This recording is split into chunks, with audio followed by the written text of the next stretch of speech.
All right, well, good morning, everyone. And thank you for joining this webinar on the subject of CMMC, Certification with Certainty. I'm Joe Guarini, Project Manager with Peters & Associates. I'm also one of about 1,500 registered practitioners in CMMC and have received training required to provide accurate guidance in this field to help others understand what's involved with CMMC. So I'm excited to get going and help explain these details, which are very new and also very important. So having said that, we can begin and look at our agenda. But actually, before we go there, Bruce, did you have any words? No, just I think my goal is just to kind of help facilitate. I'm a common voice for Peters & Associates, and obviously have a deep security background, and I appreciate Joe's very capable and quality. He's the content expert with regards to CMMC.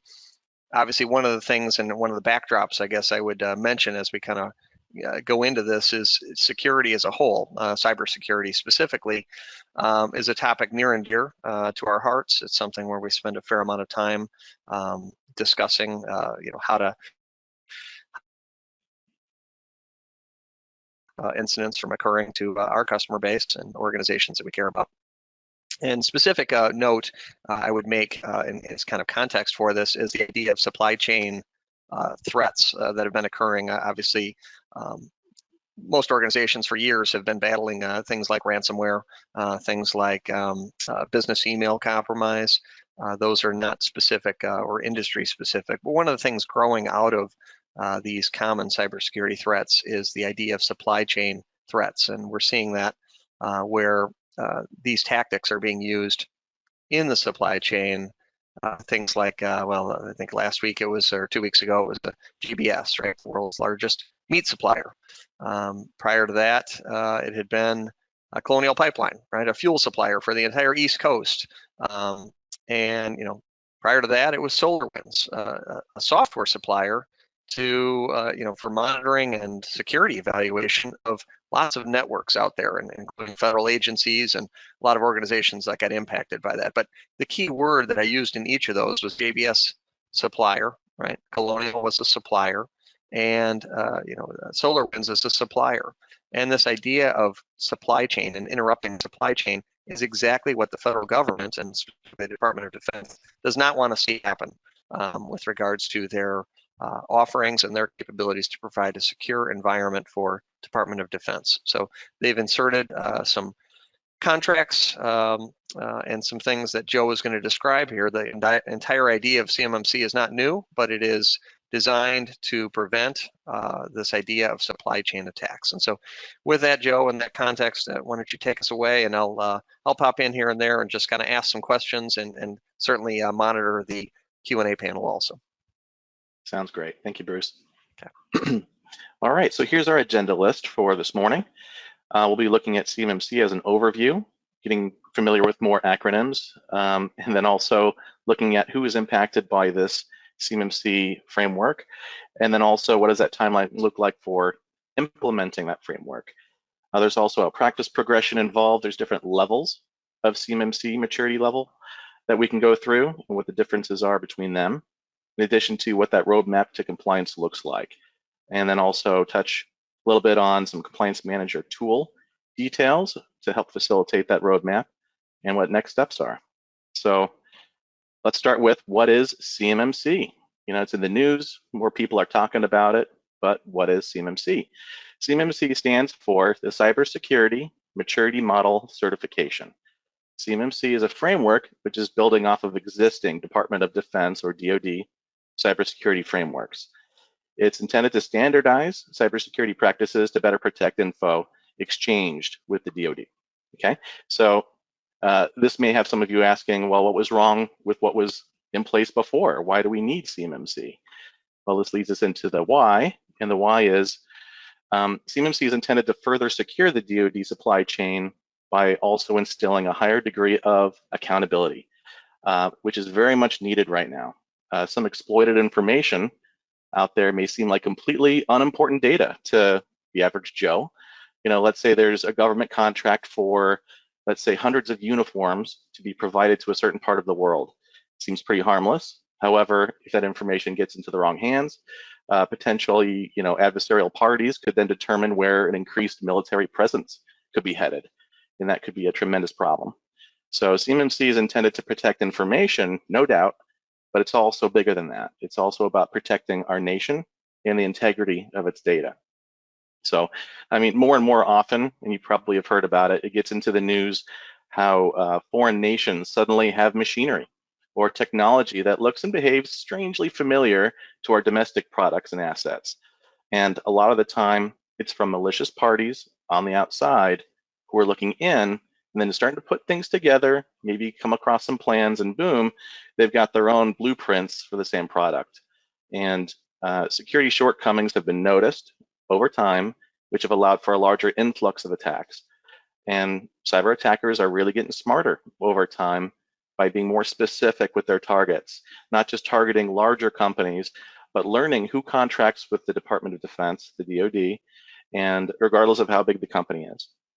I think one statistic I heard from the DoD released indicated that about 60 billion with a B dollars worth of data is lost every year from this type of data robbery. So this is certainly a big deal. And now since CMMC has come along as a new cybersecurity framework, the DoD is going to require anyone who wants to contract with them to have a CMMC certification by 2025. And some DoD contracts are already setting that requirement this year. Not many, but it's already beginning. And the answer, who, right? Who's affected? Who does this pertain to? Really, anyone who's in the Department of Defense supply chain, all right? So whether you contract with the DoD to provide something as small or simple as silverware, or if it's a part, a key piece of equipment for military weapons guidance systems, you need the certification. Okay, so everyone from Lockheed Martin to the mom and pop shop tool and die company that makes a simple screw that's used in a larger machine provided for the DoD as a part of a larger prime contract, okay?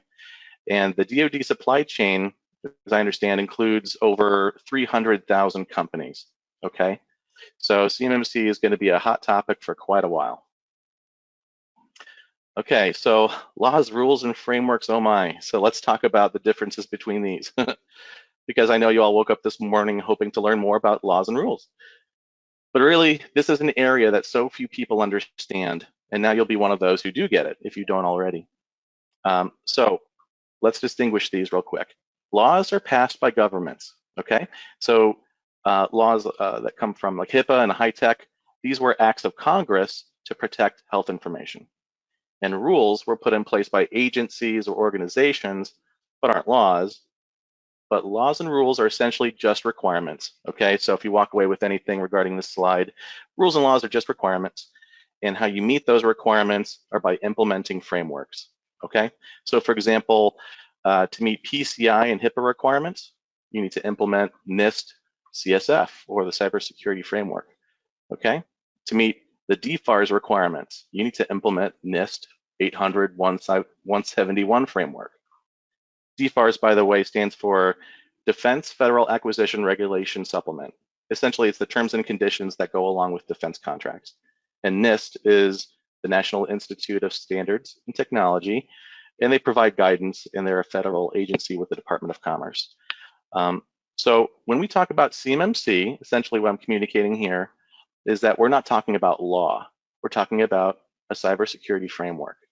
Although CMMC isn't a law, there's something called the False Claims Act, and that's been around for quite a while. And if you start digging into that information, I'll tell you, reading about the False Claims Act is more sobering than a triple espresso. Falsifying evidence or misrepresenting compliance can result in some serious consequences, including being sued for breach of contract, potentially being banned from all future contracts. I've heard of financial damages being up to 3 times the contract value, plus the penalty of $11,000 per claim. I think the Department of Justice obtained more than $3 billion in settlements and judgments due to false claims just in the 2019 fiscal year alone. On top of all that, whistleblowers also get between, I think, 15% or 30% of the award. So being honest about where you're at is in everyone's best interest, certainly. Joe, I love that slide. The lions, tigers, and bears reference is certainly not lost on me, and as you go back into the laws and rules. I guess now I think might be an appropriate time, while we don't have a question yet, I guess one of the things I was thinking is maybe taking a quick poll.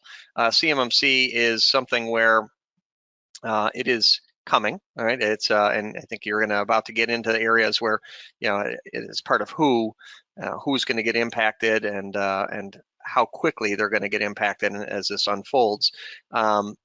But I think some people have had some experience in this space already. Certainly, some organizations maybe that have that are under some DFARS rules, I guess, as it would apply on your screen. Some people are implementing already some NIST frameworks for their organization and are comfortable with some of those.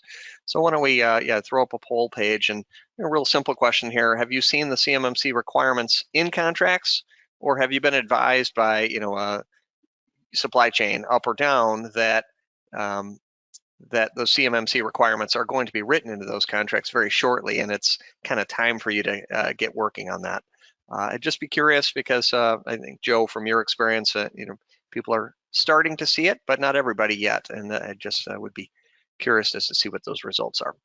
Polls are open. We'll just, since it's a very simple to understand question, I think we could probably close it here. Obviously, the screen is interactive, and we'll see the results. So what we're at, Joe, I don't know if you see the results, just because you've got single screen sharing there, but you're at 64% yes. They've either seen the requirements in contracts or have been advised they are coming, and 36% no. So 2/3 of the audience is a yes. Good feedback.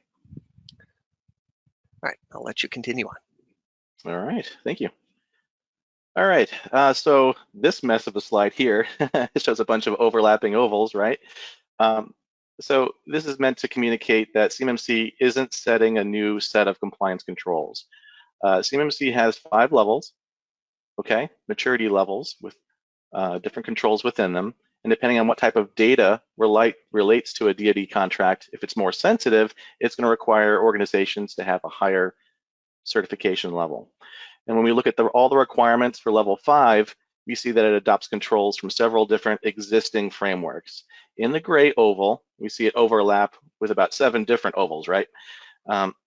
If you already implemented NIST 800-53, guess what? You've addressed every domain of the highest level of CMMC.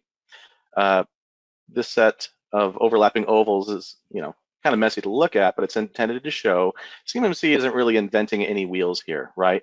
It's selecting important elements from several different areas to create their own framework tailored specifically for contract data protection. All right, acronyms. We knew it was coming. So let's, several different acronyms are involved with CMMC, many more that are just on this slide, but for sake of this presentation, we'll just start with these. These are the important ones here. What's Joe, the my first question is, do we have a quiz on this later? There is no quiz. All right. However, extra points if you can recite them later. Oh, great. So the CMMC AB essentially stands for the CMMC Accreditation Board. How this started is essentially the DoD didn't want to be the regulatory body for this new security framework that they wanted. They wanted a third-party entity to provide the certifications and conduct the audits to keep things separate, okay? So the CMMC AB, or the Accreditation Board, they're in charge of training and certifying all the trainers, the practitioners, and the auditors. They're also in charge of course, of which organizations pass the CMMC certification, okay? The DoD defines the security requirements, and the CMMC AB are in charge of the body of knowledge, and they're the ones implementing that into this framework, okay? RP, what does that mean? Well, I'm an RP, which is a CMMC Registered Practitioner. RPs have completed CMMC training, and they can serve as consultants to help organizations prepare for a certification assessment or an audit. And RPs have the benefit of having the training directly from the Accreditation Board and being up to date on the newest requirements and compliance updates. An RPO is a registered practitioner organization, and they're companies that receive a designation showing that they can help organizations seeking compliance receive remediation assistance that a single RP typically wouldn't be able to do on their own. Other people can help, other organizations can help, but having that RPO designation allows you to be searchable on the accreditation board site. There's a marketplace page where people can search for different RPs and organizations that can help them. Nothing's preventing organizations from self-preparing for a CMMC assessment. However, it's very easy to get lost in the weeds and trying to sift through all the requirements and trying to interpret the legalese and technical jargon that the RPs are familiar with. It's great to have people who have been trained. All right, what are C3PAOs? No, a C3PAO is not a golden robot from Star Wars. That guy is C3PO. One can only wonder how many times that joke has been going around since that acronym was created. So the C3PAOs are the assessment organizations, all right? They're the auditors. They will provide a primary assessor or an assessment team for a fee to tell you everything CMMC related that's wrong with you. Then you have 90 days to remediate and bridge those gaps before they come back and check that you addressed everything that they found. And if so, they'll pass their certification approval to the accreditation board for some QA, and if everything passes, then you're certified for 3 years. After which you'll get to do it all again in 3 years. But the C3PAOs have to verify that every single control is met. There is no partial credit. There is no scoring system. It's pass-fail. FCI and CUI, you may have heard of these types of data. These types of terms have been floating around. FCI is Federal Contract Information. So any information in a DoD contract is, at a very minimum, FCI data, okay? Organizations with a maturity level 1 or higher can handle FCI data.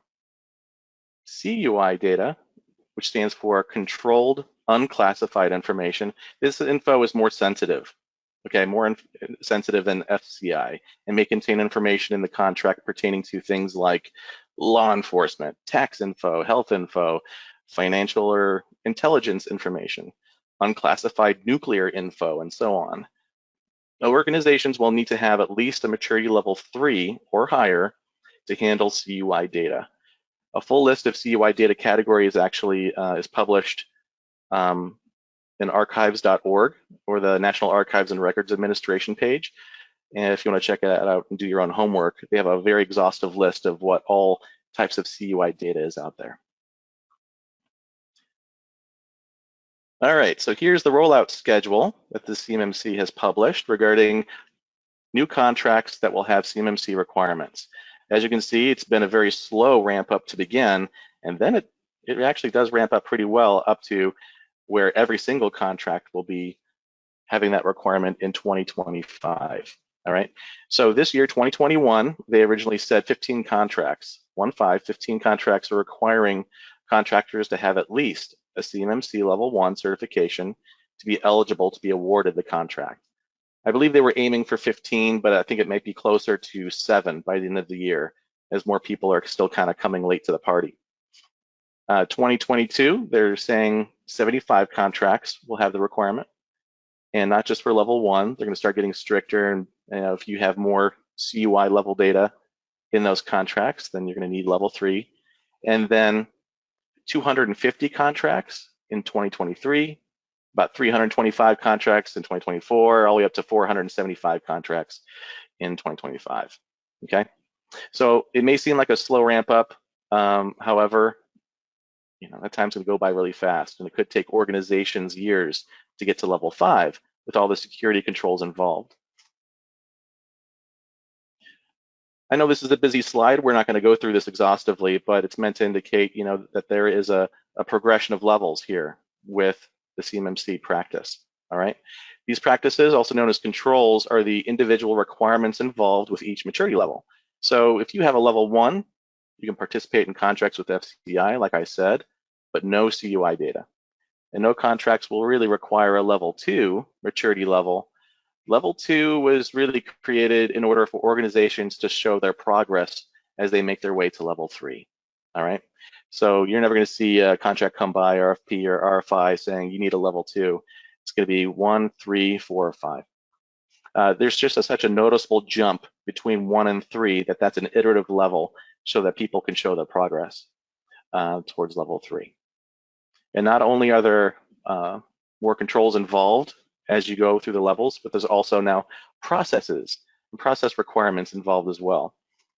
As you can see, level 1 has 17 different practices or requirements that are involved, and none of them technically need to be documented. If they aren't documented, they need to be demonstrated to the auditor in order to show evidence, and there needs to be 2 forms of evidence for every single control with these levels. Okay, so you can't just show a screenshot and you're done. It has to be an interview question or 2 different screenshots and so forth. 2 pieces of evidence are needed. Starting with level 2, there are 2 processes in addition to the practices that are required. And level 3 adds other processes, and once you get to level 3, it's a big jump because not just in the number of requirements involved, but now all the different controls need to have documentation, whereas level 1 didn't. You could just demonstrate it with level 1. Now you've got to have everything written down. You got to have everything logged. You got to have it all there. And live demonstrations are not sufficient alone with level 3. Okay, so now organizations must be at the required maturity level at the time of the contract award date, by the way, and now at the time of the RFP or RFI. And here's a very interesting piece of information that I don't think a lot of people are aware of. Organizations with a level 1 can participate in a contract that requires a level 3 if the level 1 organization subcontracts with another organization that is at a level 3. A level 3 organization could store the CUI data for the level 1 organization for the duration of the contract by providing view-only access for that CUI data to the level 1 org, if you follow me. So there are ways to still participate and still take advantage of higher level contracts if you partner or subcontract with other organizations that have those higher maturity levels. Also, as a side note, if this seems daunting, if your organization needs to be at a certain maturity level, that doesn't necessarily mean that changes need to be made to your entire environment. Some organizations have set up an entirely separate domain or a whole separate cloud tenant, completely segregated and separated from their entire infrastructure in order to keep separate that FCI and CUI data. That way, they only need to keep that newer, smaller environment compliant, reducing their overall costs and IT effort. So hey, there Joe, are ways. Yes, go ahead. I'm going to ask you a question since you're on this slide, and now seems like an appropriate time. You're covering some of the levels here. I'm sure some of the people that are involved or have started to see the CMMC requirements are starting to understand, whether they're going to need level 1, level 2, 3, 4, 5, based on either contractual language or based on what they're hearing.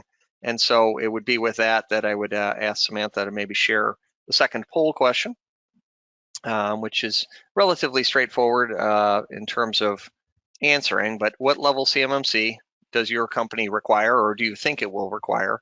And we kind of have this noted as level 4 and 5, kind of as I'll call it upper level, meaning you have some high security standards. Level 3, level 1 or 2. And in some organizations, you won't be sure yet. You just know that you need to get started, and you haven't been briefed, or you're not sure yet on the data levels that will be required. So with that, we'll just give it maybe another 10 seconds here for the poll to be open and get share some feedback on that. I also have questions building in queue, but I'm going to just inject them, I think, at key times when I know that you're planning on discussing some of these items anyway. So, but with that, since it's relatively simple, why don't we close the poll and let's see the results. Joe, again, 45%, half the group is not sure. And that's kind of what I would have expected, especially for the group. Remember that there are some organizations that aren't even sure about if they're going to need CMMC at all. For level 1 or 2, the very lowest levels, 10%. And for level 3, the other half, 50% or near 45%. So in general, results are kind of as expected. Level 4 and 5 have probably been working on this for a while. But I think, Joe, it'll be helpful for you to kind of set the level platform regarding level 1 and how I liked your answers with regards to level 1 participation and sort of how that sets the foundation. At this time, let me just see if there's any other questions that maybe I want to ask. So I guess one question that might be relevant at this time, just because people have done some work with regards to security, maybe it's not even towards specifically a standard, but they generally are, trying to follow good practices, and they're having external auditors or firms come in and do assessments, security assessments.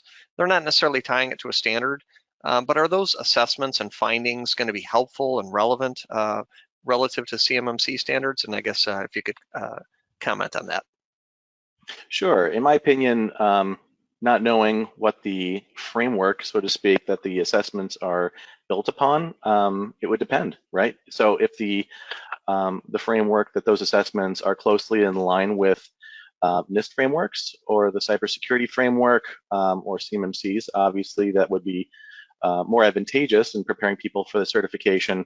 I would say for level 1, I would feel more confident having had even a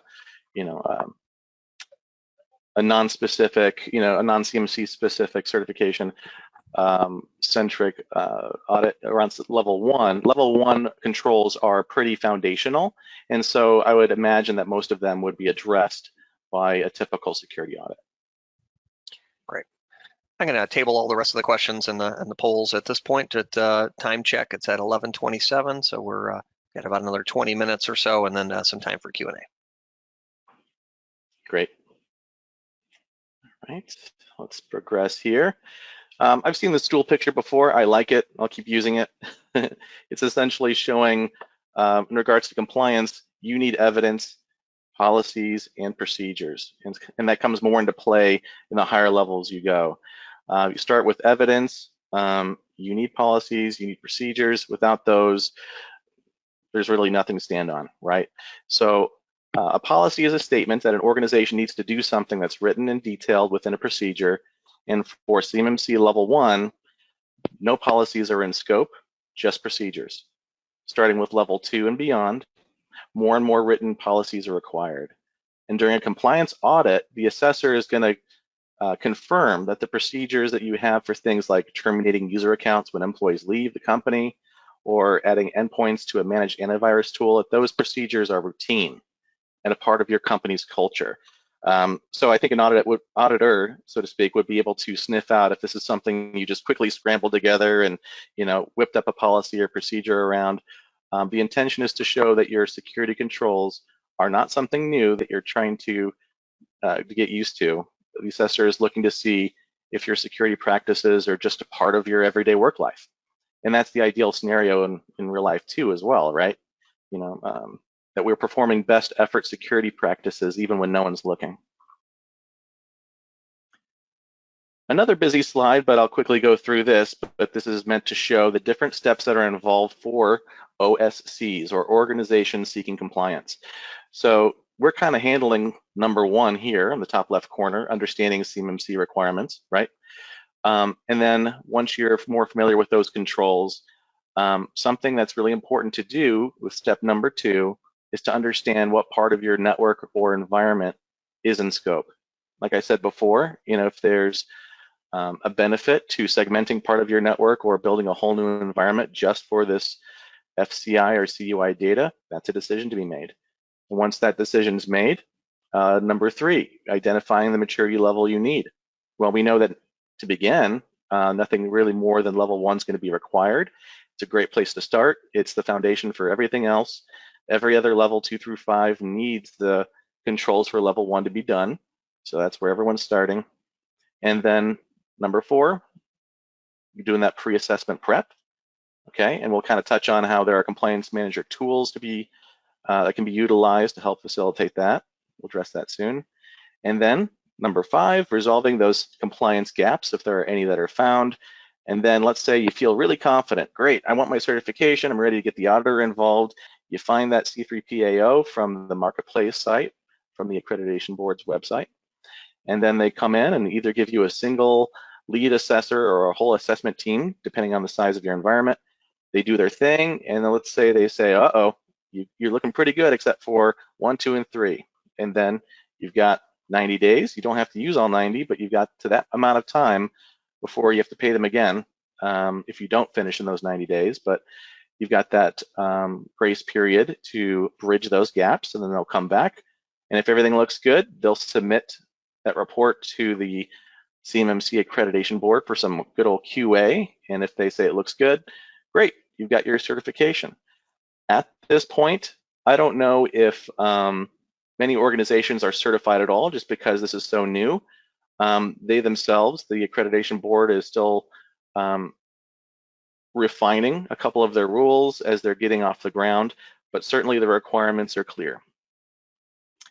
Joe, helpful to see all that. I think it's another great time for two questions real quick. One is, one that was asked is, how much runway does an organization need time-wise, right? You showed us kind of 10 steps there, and I saw a 90-day window and so forth, but how much runway does an organization need time-wise? The question is to become CMMC compliant, but to your point, maybe nobody's compliant at this point, or at least are not certified, but they might be acting in good faith towards compliance. What kind of runway are we looking at for some of these levels, and when should people get started if they anticipate some contracts coming in a year? When would be a good time to get started? In my opinion, right now or yesterday would be a great time to get started. I've been speaking with a few different C3PAOs just to gauge the progress of how far people are on down this road.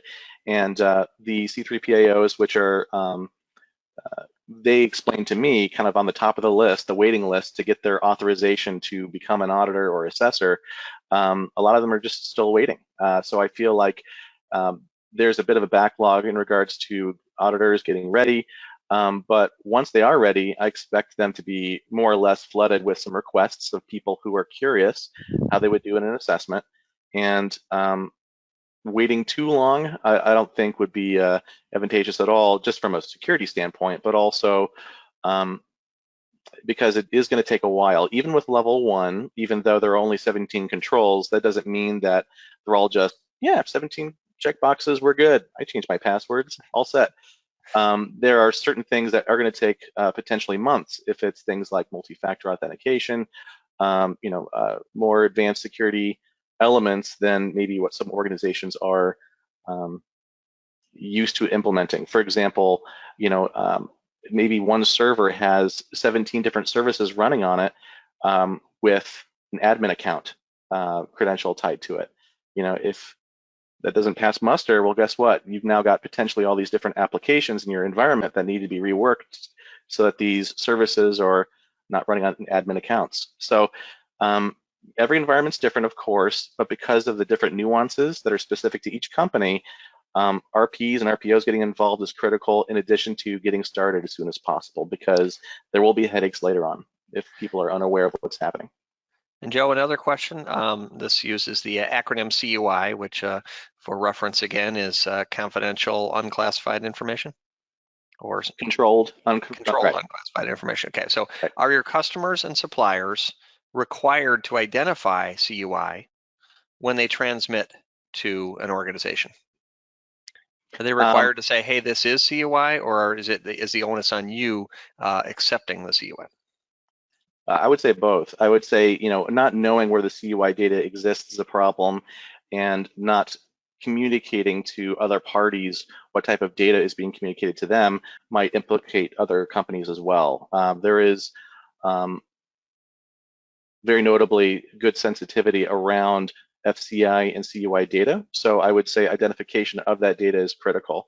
I would say that with the contracts from the DoD that do have that type of data, there is clear definition as to what maturity level is required, and if FCI or CUI data exists, and the expectation is that other people would do the same.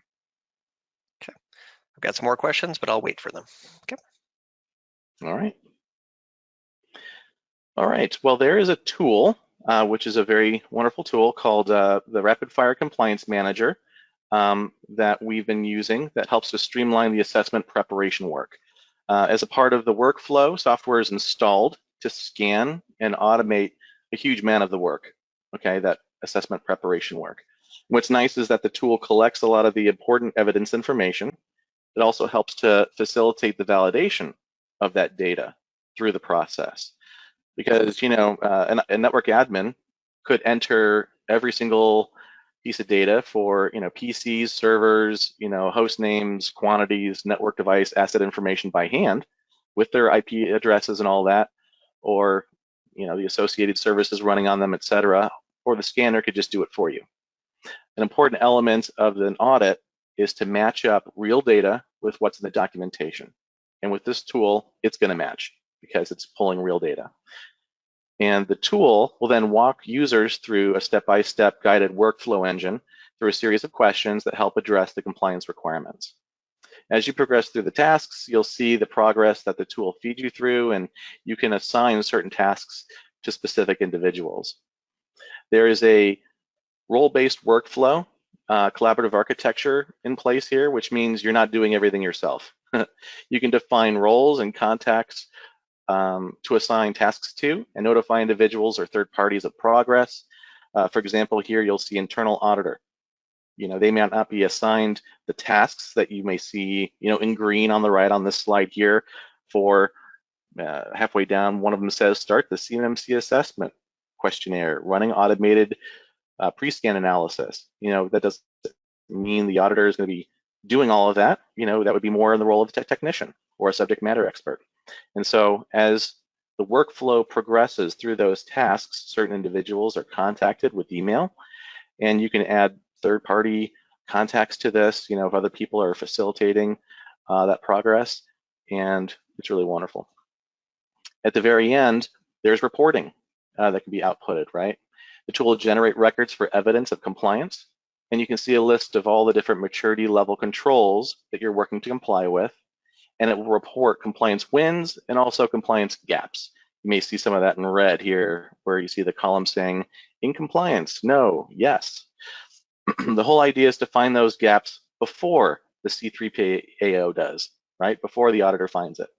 Calling in a C3PAO team is going to have a cost, and no one wants to go through that process multiple times. You want to do it once and get it done with. The whole goal of this is for the tool to unearth everything needed first, so that when the audit and the assessment does happen, they are able to see everything presented to them. They can validate that you have what you need and move on. So find those gaps early, saving headaches later. All right, so here's just a couple different examples in the next two slides. Here's one of a couple level 1 maturity level controls requirements. So this says assign user rights to non-admin accounts, right?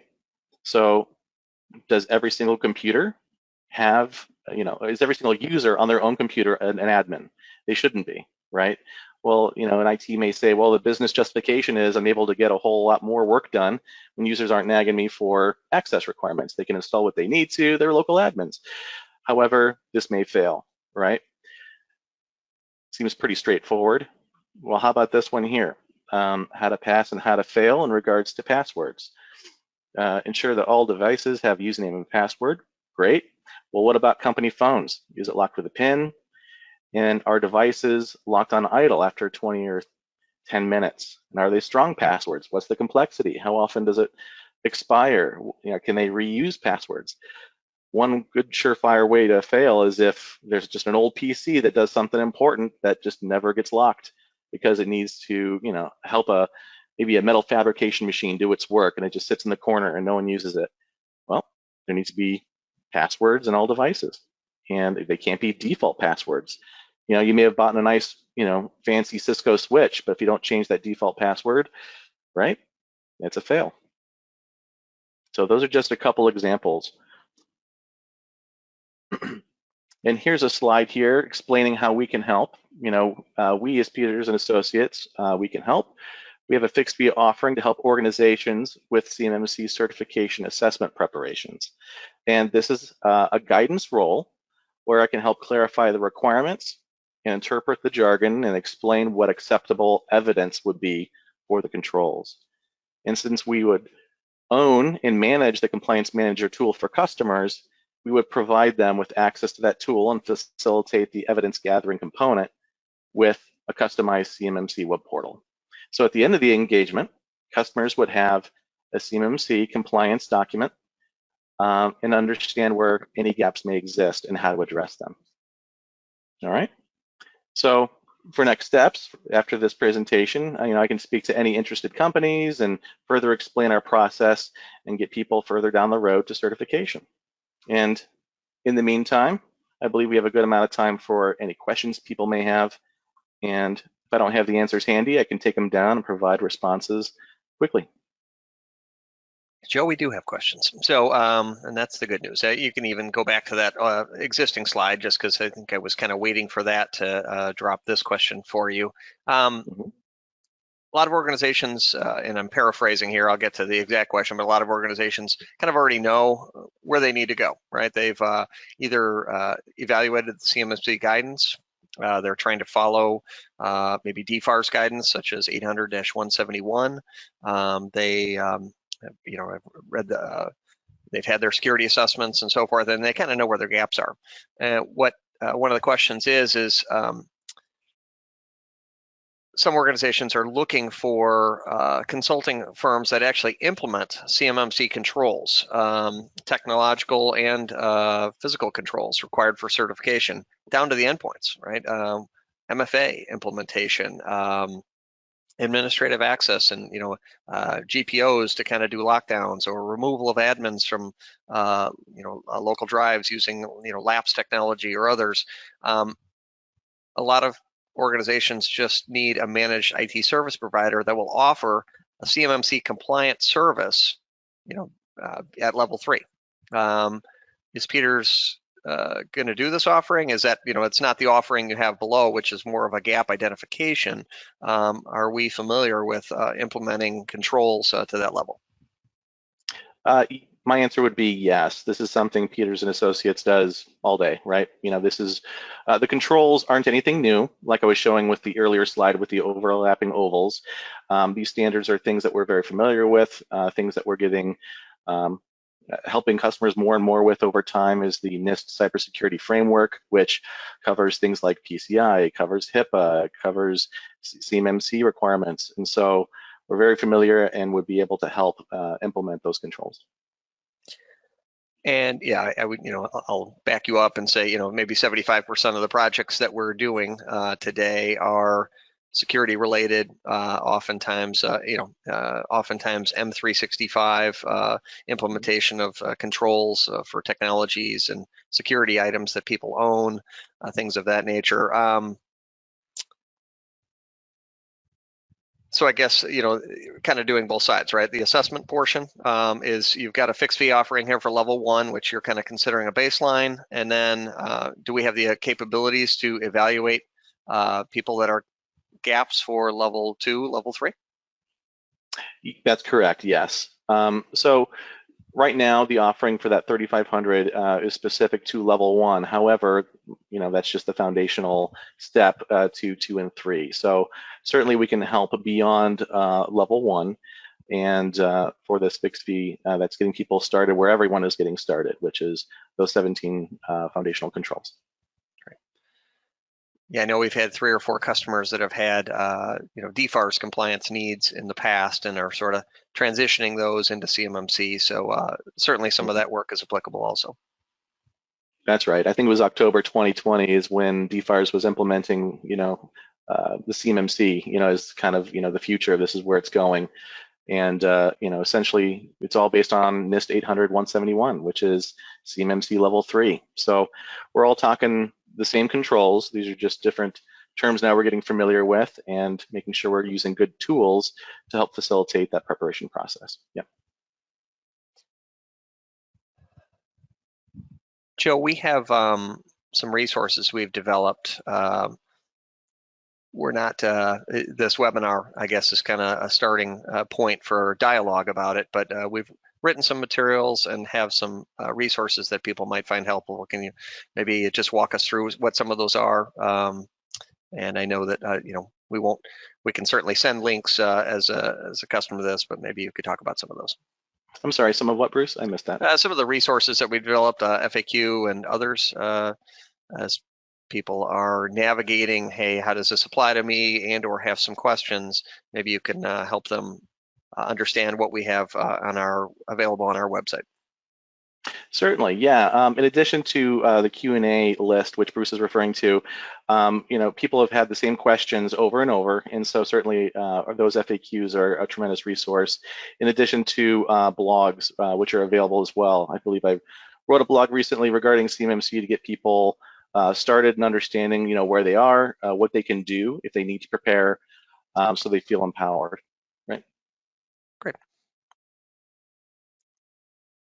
I do not see any more questions in queue. It's 11:46, so we're ending about the time we wanted. We certainly have time for more questions if people want to answer that. And it does look like the FAQ link has been shared in the chat window. If anyone is so inclined, that takes you right to there. Otherwise, just type in Peter's CMMC FAQ and you'll get to it also. Something I'll also mention, Bruce, is that as this is a relatively speaking new framework, new information is coming out. I don't want to say daily, but relatively frequently. There's new information every single month regarding news or tiny changes that are specific to CMMC.